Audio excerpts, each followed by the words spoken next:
Good morning, good afternoon, whatever time zone you're on. Welcome to the We'll Follow the Forest podcast for this week's episode. This time is episode 3, and Nottingham Forest have just come off the back of a 2-0 loss to Manchester City, which usually we'd say it was awful, hate it. Whenever you mention loss to Man City, it's usually you're thinking, okay, how many are we going? Can you count it on one hand, or, is it 6-7-0? Well, we're not a team that lost by more than 2-0, unlike some other teams that particularly we have a bit of a rivalry with, some of them losing 8-0. But anyway, we're going to be talking this week all about why Forest have reasons to be optimistic for this season. Now, it's something I've kind of touched on forever. I love optimism. It's great because it's hard sometimes to be optimistic, especially when you're a Forest fan. But at the moment, I feel there's a lot of potential in that team. And I think we learned a lot from that second half at Man City and even the first 20 minutes at Burnley, what potential Forest have as an attacking unit. And I thought, well, you know what? We need a guest here. And I thought there'd be nobody better than to get Dom on. So, Dom, how you doing, my friend? Welcome to the podcast. I am so happy to be on your podcast, mate. Thank you very much for having me. Hello, listener. And I think the people who know me, my close friends, my family will go, why have you got Dom on to be optimistic? But I'm quite pessimistic for anyone who doesn't know. But there are so many reasons to be optimistic. Let's enjoy it. As Forest fans, this is probably the best time we've ever had to be alive at someone of our ages. So, Dom, tell us a little bit more about what you do. So I am a social media creator and podcaster on Over the Trent Pod. Hopefully going to go into sports broadcasting. I'm currently doing a broadcast journalism master's at Nottingham Trent. I am from Bristol and I've supported Forest my whole life, and I've always wanted to create content. And I think similar to you, mate, it's a system where you always want to create content, but no one actually does. And then when you first take that leap, I'd say this to any listener, just do it. Just give it a go. What's the worst that can happen? You get 13 likes. And now close to 1,000 likes after inheriting a page that had 100 followers, 900, sorry, mate. I inherited the page with 100 followers and now got nearly 1,000. It's just because I've kept trying, kept enjoying it. And it's given me a job because I'm now a social media manager for a nightclub in Nottingham. And it's just a really exciting time to be a Forest fan, but also I'm having a whale of a time just making my social media content. So follow Over the Trent Pod. Get him to 1,000 on Instagram, people. You know what to do. You just have to do it. If you do it, I'll really appreciate it. So it's great what you're doing. I like your work. Content creation is a little bit more difficult than what people think, because what you'll see now is an hour's worth of podcasting. I don't know, 35, 40 minutes worth of podcasting. But you won't see all the behind the scenes stuff, the planning it, what we're going to talk about, creating the graphics for it, the intro, and we are still working on a few things to make it a little bit more sleek. But it's a difficult job being a content creator. So if you do want to help us out, then drop a subscribe and make sure you like and comment as well. It does go a long way. We'll be having a lot of new stuff coming in the next month or so, player interviews, more podcasts like this every Wednesday from 3. You know how we do it now. So do stick around and keep subscribed. Turn the notification bell on as well. You know what to do. So today's episode, as we say, we're going to be talking about why we should be optimistic. And sometimes we're a little bit too optimistic and we get lost in it, because the first couple of games we lost to Arsenal 2-1. We're thinking, 2-1, we've just done really well there. And then we beat Sheffield United and we're like, right, okay, 2 early goals against United. We're cooking now. We're going to go top 6. We're going to push forward and we're going, a bit crazy. But we've seen, I think, so far, we've seen very, very good, better than last season Forest by a million miles. We've seen an attacking style of play in some aspects. We've seen bravery, again, in some aspects. And we've seen better defensive play than we saw last season in many aspects. But at the same time, we've got to be a little bit careful that we're not too over-optimistic. But as I say, aspects of good attacking football. So, Dom, I'll ask you this. Can Cooper transform this Forest side into what used to be quite a defensive team, and maybe still is to some degree, into a fast-paced, well counter-attacking side now? 100%. If you look at the changes he made to the Houghton side at the end of the season, it was vast, it was different, completely different side playing a beautiful style of football. You look at the changes he made from the start of last season to the end of, surviving in the Premier League, vast changes. And I think now he's got the tools looking at the bench alone, he can just do so much. There's so much room for freedom and excitement, and the players are there to have fast attacking football. Obviously, we've got to stay defensive. This is a really new squad, and I think we saw some problems against Burnley. If we had maybe kept Johnson and had the more traditional squad without buying in and loaning in so many players, we might have won that. Honestly, I do believe that, because there was quite a few moments where the players weren't quite communicating right. They weren't in the right place. The ball was just that 2 yards too far, just because they're not used to each other. But they've got to have so much time together to work together as a team. No World Cup in the middle this time to sort of disrupt that. They can have lots of time together, lots of time to work together. And Cooper has never had a step wrong in his career. And I know that's almost cursed it, but he progresses players. There's no way at the start of 2022 that we thought Tobias Figueiredo was a promotion-winning centre-back. And he got there under Cooper. He's someone who trains players. And obviously the standard of players gone up. But Cooper works with players. He has such a deep relationship with them. I'd be very, very surprised if not every single player improves a level. But not only that, but the team improves several levels, because Cooper just improves everything at the club. So how do you think that Cooper differs from other managers in that respect? Because we've had him for 2 years now, 2 years of Stevie C. We love it. And he's been excellent, probably the best manager I've seen in my lifetime.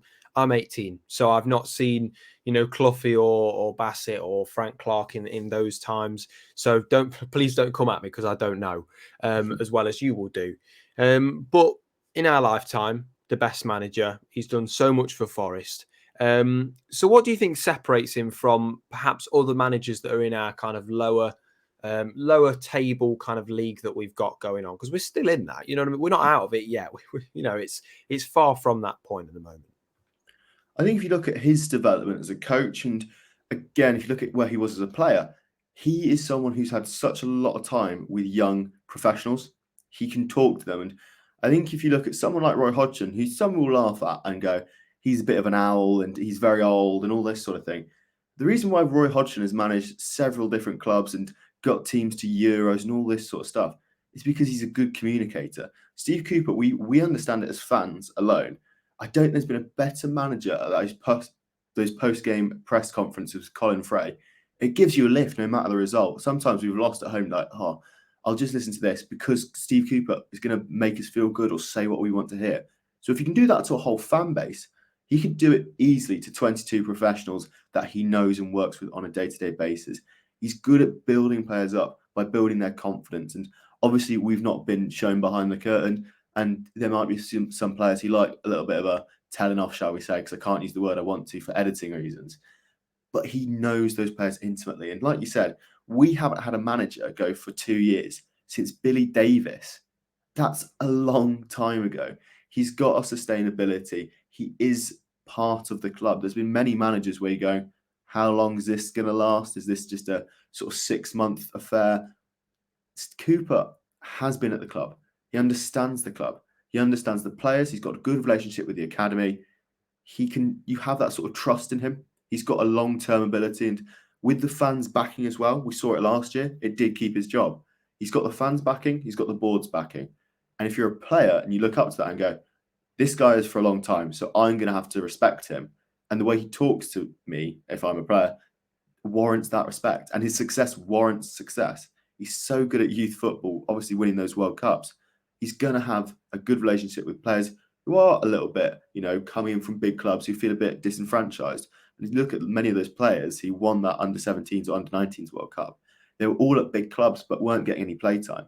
He's very good at rebuilding players. And obviously there's been some failures, John Joe Shelby and Jesse Lingard, but there have been so many more positive stories of Cooper building those lads up. And I just think he's an optimistic man and a great communicator.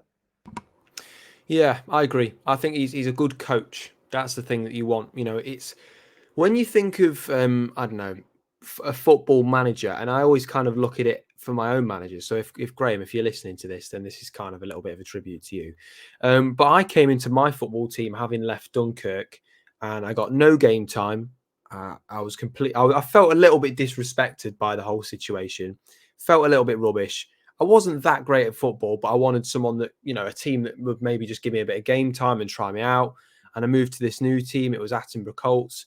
And then all of a sudden, everything changed because I had a coach that, obviously saw that I wasn't that great at football, but he believed in me and he said, you can do this. You can go to this place and we'll take you there. And I've loved it. And I've been at that club for 11 years now. So it's all about having a good coach. And you'll know that from Saturday league level. It's about someone who brings that confidence out of you, because we all have it.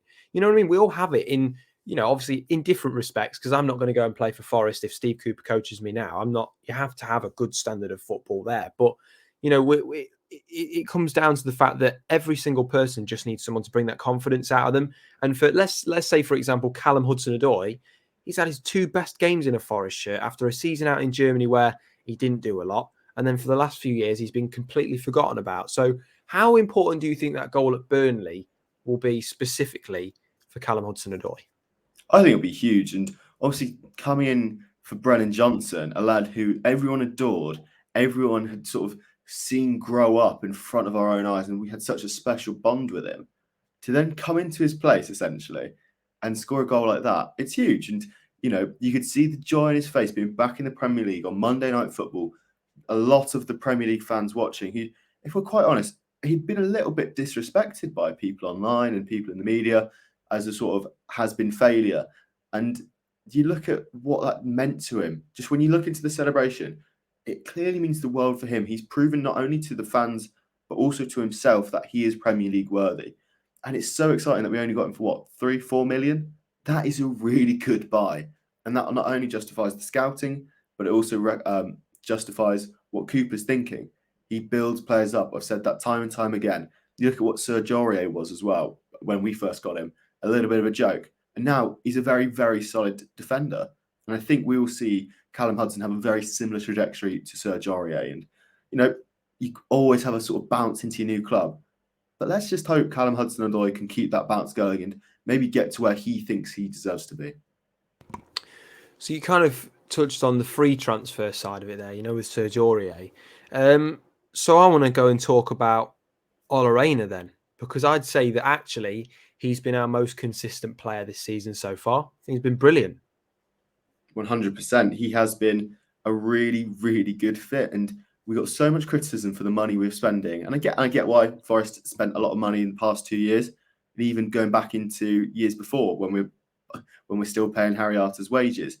That is a sign of maturity, that we're not just spending money for the sake of it. We're not going for big names like Jesse Lingard. We're going for people who fit the system. And you look at Brighton, how many times have we heard of any of those players before they came to Brighton? And how, honestly, had any Forest players or Forest fans even heard of Ola Aina? And now he's someone you go, I know he's going to be on the team sheet. I know he's going to do a good job, a 7 out of 10 job every week, if not higher. And I think, again, he's just found that right system. Cooper bringing in players that fit the system. And we'll talk about Dominguez in a bit. And that's another example of someone who fits that system. Obviously, he's not been perfect. It's a new league. He's very young.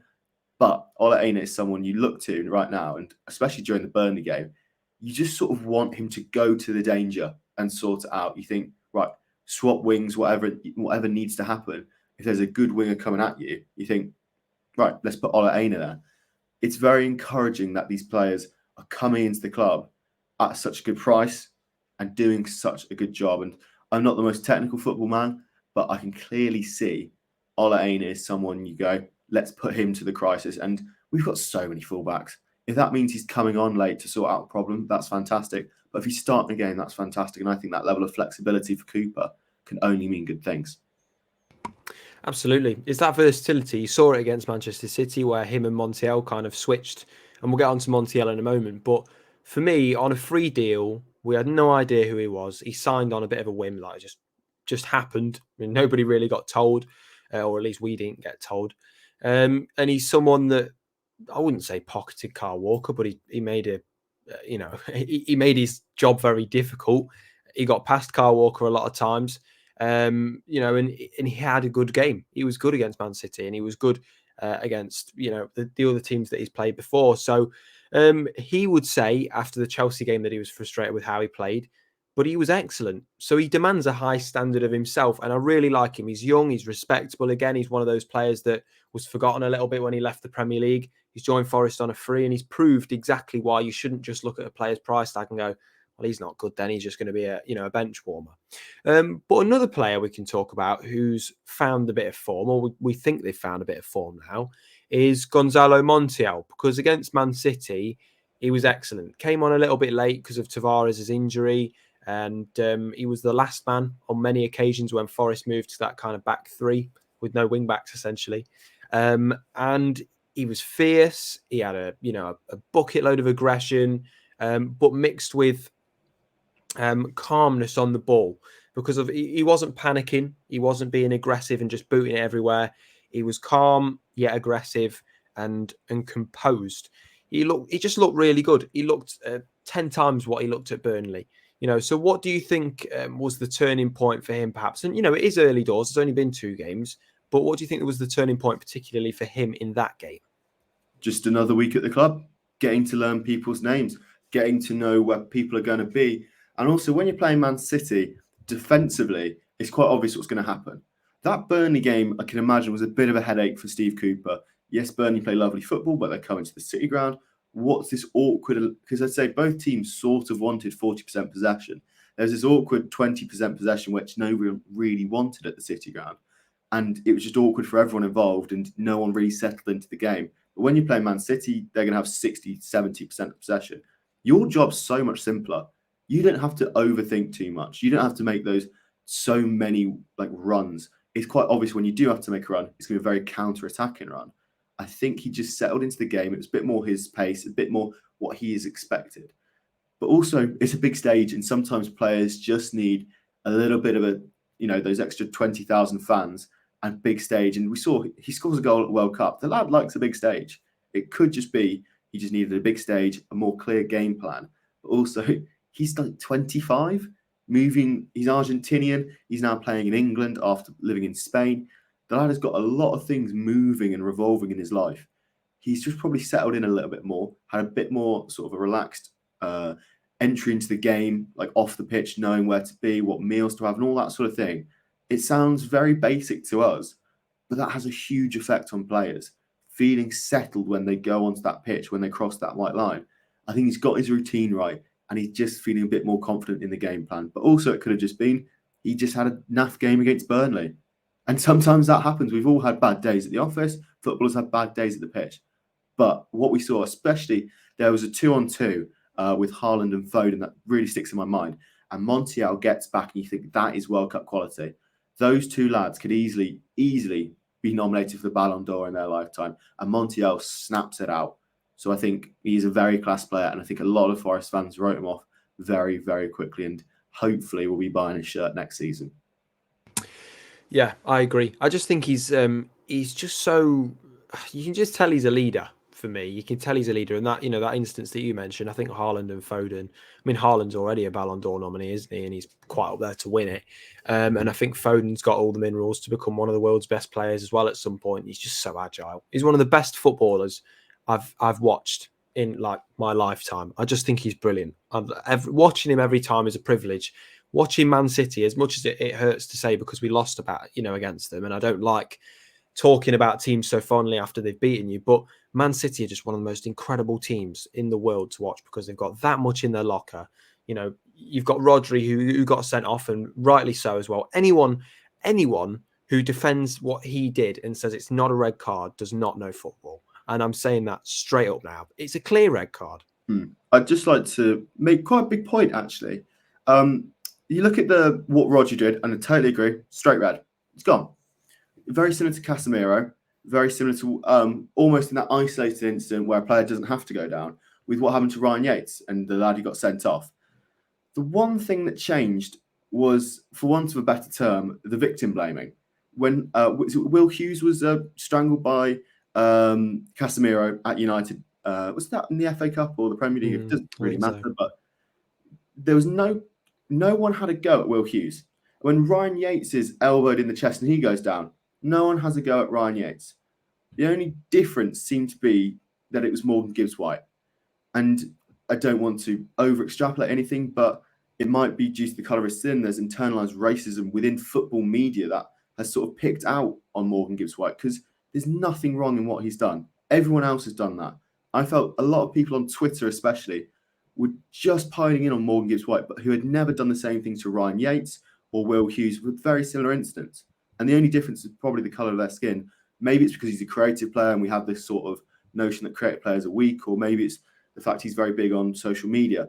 However, I was really worried about how people were reacting to Morgan Gibbs-White and how that was different to Will Hughes. And I just think people need to be a bit careful and just take a step back and think what the difference is and look at historical context, because I think there was problematic overtones to a lot of what people were saying. Now, I'm not accusing anyone on Sky Sports or BBC of that, of course, but it was more the Twitter sort of the type of player he is, the type of person he is, the accusations there, that I found really quite troubling. And hopefully we won't see that sort of thing again. And obviously there are some City fans claiming, oh, it's a dive. And I get that. City fans will always claim that, but it was a straight red. And you always are defending of your team. But there was a lot of things I thought, this isn't right. So hopefully football can just take a step back and think about it, because there's so many problems in football, and let's not add to them. Yeah. I see what you're saying, and I'm glad I'm not on Twitter, because I'm not on Twitter anymore, because it's just such a toxic place to be. You can be a racist and nobody will know who you are because you're behind a faceless account. You can harass people. I was the target of continuous harassment for months. Nothing's said. If you make a report, nothing's done. And I'm the one that's now not on the platform, for something that I didn't even do. So, this is the problem with I think social media. Anyone can say anything, but they're not held accountable for it. And as you say, people, I think there's probably overtones that you mentioned about Morgan Gibbs-White, but maybe there's people that have said things outright, but nothing will be done about that. But as you say, it's a clear red card. I think that anyone who argues against it, I'm really struggling to see why, because you see it on mainstream sports radio stations or news places that people saying it's not a red card. It's not. He's got his hands around his neck. He's pushed him. Whether he's gone down easily or not does not matter. If you put your hand on someone's neck and you push them, that's violent conduct and it's a red card. The afters does not matter. That's it. It doesn't matter, because Ryan Yates, I don't think Ryan Yates went down when he got elbowed, did he? He did. So or did he go down? He felt it and then went down in a very similar sort of progression to what Morgan Gibbs-White did. And that essentially was my problem. Why is Yates being treated different than Morgan Gibbs-White? And that's what I found really troubling. Yeah, and this is it. But I can't remember a game where there was two successive red cards in each game. Like in two next to, I don't know how to word this now, in two games, just after the other. I'll tell you what's harder to remember: the last time Forest scored a free kick. So that might be one for the listeners, but that's the closest I've got. I'll give the listener time to think, but I do know what you mean. It's very weird that Forest are becoming almost like a Jack Grealish of teams. We're trying to get red cards and using that to our advantage, but we haven't totally used that to our advantage. We haven't scored a goal after a player's been sent off. So that's maybe something we need to work on a little bit more. I agree, and I think we need to look at the more conventional methods for scoring more goals, because I think we've only scored 7 goals. I saw a little chart saying in the Premier League so far, so we haven't got a lot of goals, but we're doing better than we were last season, if that's the benchmark.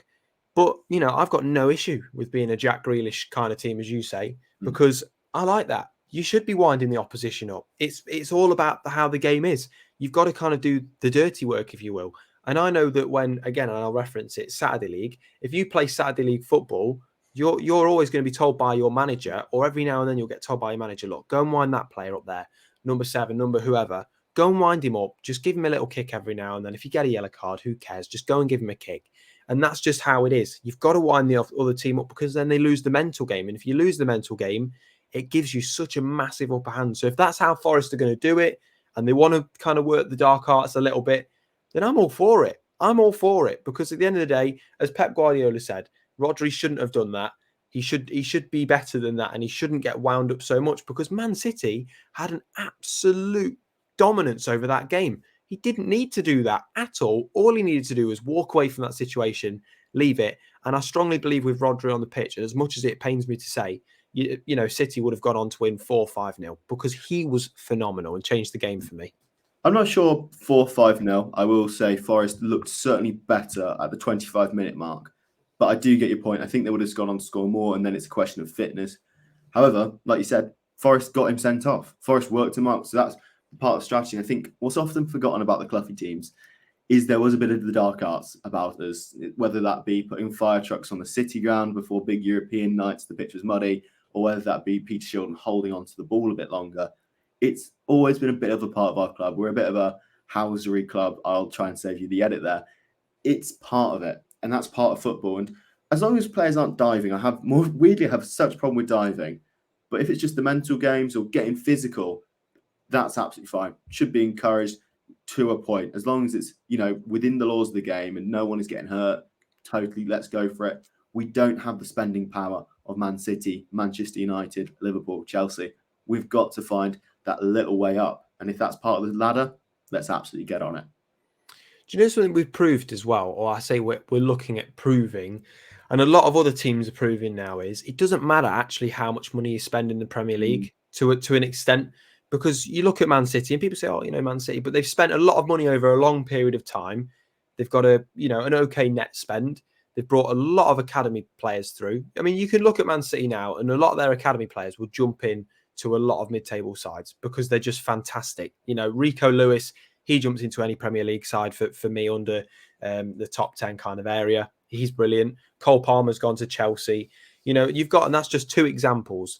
So they've spent money over a lot of time. And then you've got Chelsea, who have spent £1 billion essentially in the last year and a half, and they're lower than us. And, they weren't that far off relegation last season. So it's about who turns up better on the day. We proved that at Chelsea. We almost proved it at United. So how important do you think collective mentality is going to be? Because Forest have spent money, but I think that the mentality and the teamwork side of it is obviously going to be the more important factor. I do totally see your point. And if you look at all the great underdog stories, and let's also just hang on here, we are still 11th, 10th, wherever it is. If we want to take that extra step forward, probably we are going to have to get some more players in. What's important is we have stability at the club more than anything. And that comes from a firm dressing room where players are coming through the academy and where we have a firm, consistent style of play. That's usually under one consistent manager. But obviously, Cooper could get easily called up the England squad. I honestly believe that after the Euros in Germany. But what we need is someone to come in and fulfill that legacy of his. I think there has to be a tight dressing room. And I think that Burnley game, again, was a sort of demonstration that when players don't know each other, there can be a few problems. But what's important is that we all can get to know each other within a week. We all can get to know each other's style of football within 2-3 months. And you look at the start of last season where we're getting thumped 6-7-0 every other week, it felt like. And you look at where we were after the World Cup. We went on that fantastic run in January and February, bar obviously the FA Cup. That was superb. And that's all because the players got to know each other, got to know each other's style of play, had good training sessions where it felt productive according to them in the press. Obviously went through a little dip, but which team doesn't? And then we got back there again with new players. Felipe wasn't in that sort of January system. And then they had time to grow and bond together. When Forest teams have bonded together, doesn't matter if it's the 70s or the 1890s, they've always done well. So hopefully, the more time these lads spend together, I'd love a quiet January. I'd absolutely love it. Let's for FFP and also for the players, let's have a quiet January. Let's let these lads cook together. Let's see these lads grow together, and hopefully they'll have a very good time and a very good team this time in May. So lots of reasons to be optimistic there, as you say. And I'm going to talk about a new player who actually didn't look like he needed that settling in period that perhaps the likes of Sangare have kind of needed. Montiel to some degree needed. Tavares will need when he comes back from his injury. And Nicolas Dominguez comes from Italy. And notoriously, players from Italy that come to England have been known to struggle a little bit because they're very different leagues and they offer very different things. But for me, Dominguez looked like he just slotted in perfectly. He was passing forward well, always wanted the ball. He looked like a bit of a reverse Freuler because as Freuler goes backwards, Dominguez goes forward. So how important do you think Dominguez is going to be? Because I thought he was brilliant. He's a very young player. And like we said, he's just come from Serie A. and he's just moving into the team. I believe he's 25. He's a very young player coming into a different system. And at Forest, we all know players from Serie A, Andrea Silenzi, Remo Freuler, don't always have the best time settling in. The fact he's come in and had such a wonderful sort of opening few moments for Forest, and looks so positive, not bound by the pressure of the Etihad and playing against players like Haaland and having him in field like Rodri, shows so much positivity. Imagine what he's going to be like after knowing everyone's name, being able to communicate a little bit better. It's going to be so exciting to watch. And I think we all saw Remo Freuler was the clog that wasn't quite working in the system.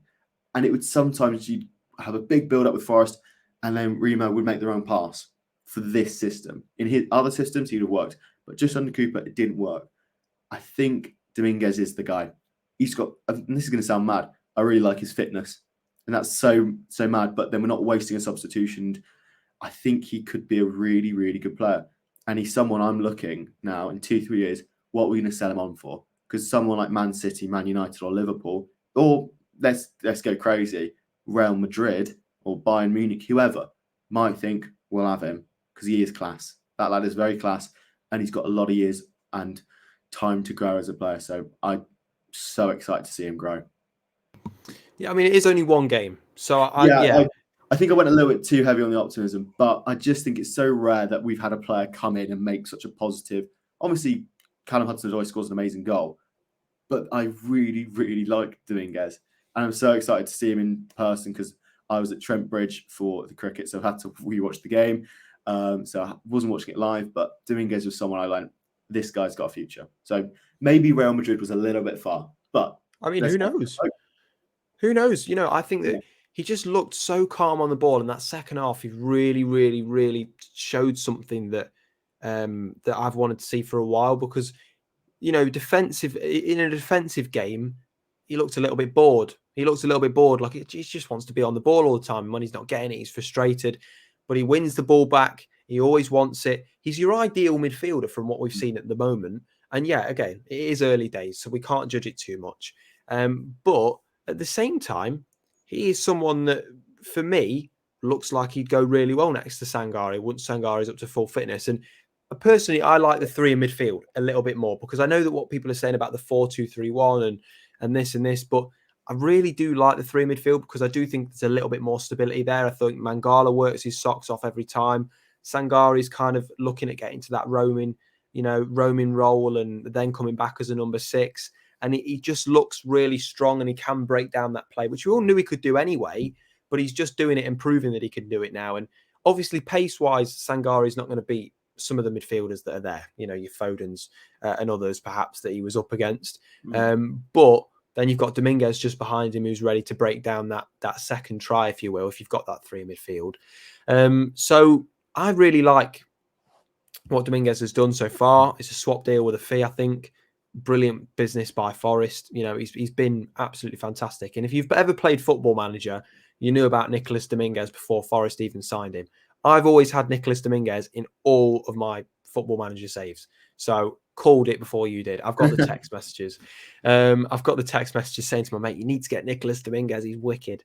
But on a serious note, that's another reason for Forest to be optimistic. Now, just before we close the podcast for this episode, I'm going to ask you to give me one more reason to be optimistic. It's a vague question and it can be anything, but tell me another reason why Forest fans should be optimistic for 23-24. That is a very good question. I think I'm going to say Awoniyi. He's just gone through a little quiet spell, but we've seen what he can do. And obviously, he's had some tough games and he's been part of goals up until one game against Burnley. And he's obviously had this is the first time we've not scored all season. So I'm going to say Taiwo Awoniyi. And obviously, strikers go through highs and lows. But when we've seen his highs, he is very, very good. He's a 20-goal a season striker. And how often have we missed that? I think you have to go back before Lewis Grabban to something like Chris Bart. No, I can't remember Chris Bart Williams, but someone in the 2004-05 season. We're talking a long time before Grabs got it under Sabri Litamucci. It was a very long time.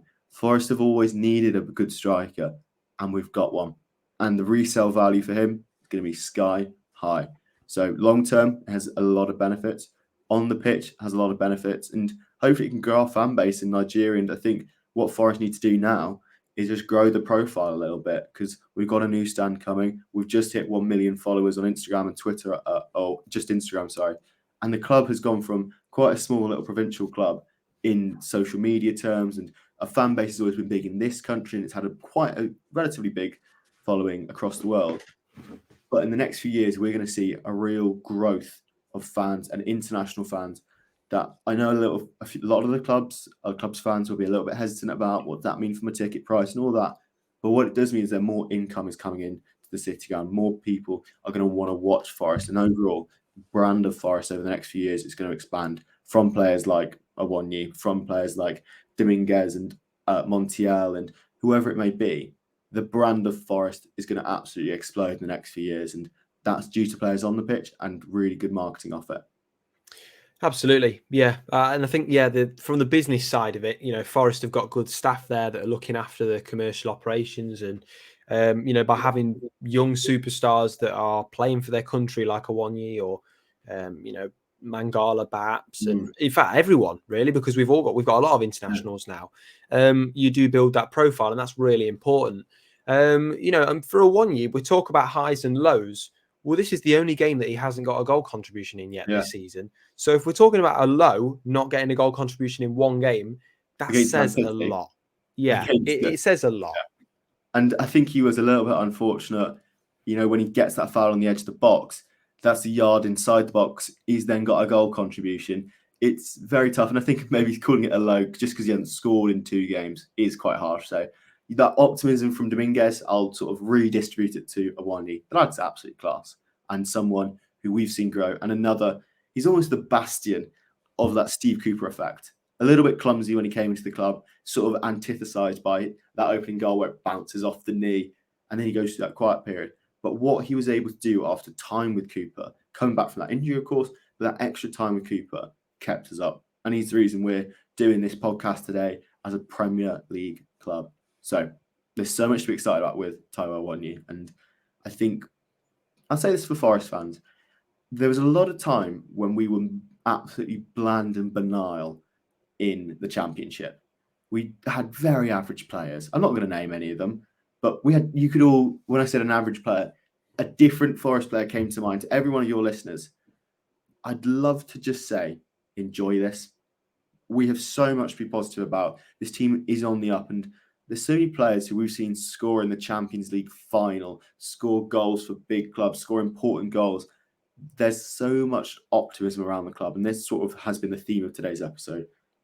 Just enjoy it. And if you're going to send a negative tweet about the board or Steve Cooper because he's not making a substitution, just have a little think.